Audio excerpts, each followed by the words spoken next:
কালকে রাত্রের ঘটনাটা আমরা সবাই কিন্তু এখন অবধি জেনে গেছি।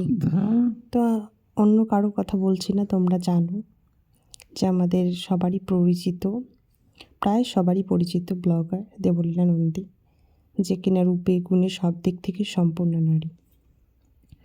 তো তার এই ঘটনাটি শুধুমাত্র তার না, প্রত্যেকটা নারীর, প্রত্যেকটা মহিলা, প্রত্যেকের ঘটনা।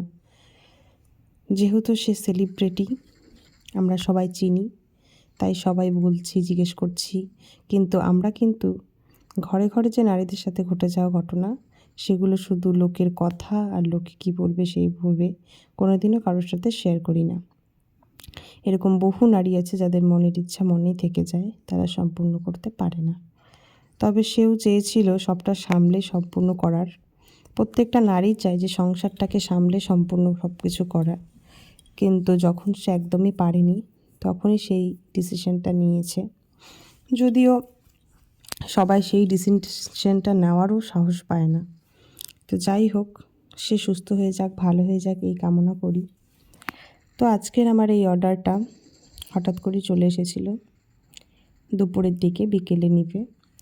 ডিজাইনটাও তারই চয়েস করছিলাম। আর সারাদিন ওই একটা ভিডিও দেখতে দেখতে মাথাটা ওখানেই ছিল, তাই তোমাদের সাথেও শেয়ার করলাম। আর এই কেকের ডেকোরেশনটা কেমন হয়েছে অবশ্যই জানাবে। এটা ছিল বাটারস্কচ ফ্লেভারের, কিন্তু ডিজাইনটা কিন্তু কিছুটা চকলেটের মতো। তো যাই হোক, আমি আমার ছেলের জন্য একটা ফ্রুট কেক বসিয়েছি, ও পাগল হয়ে গেছে।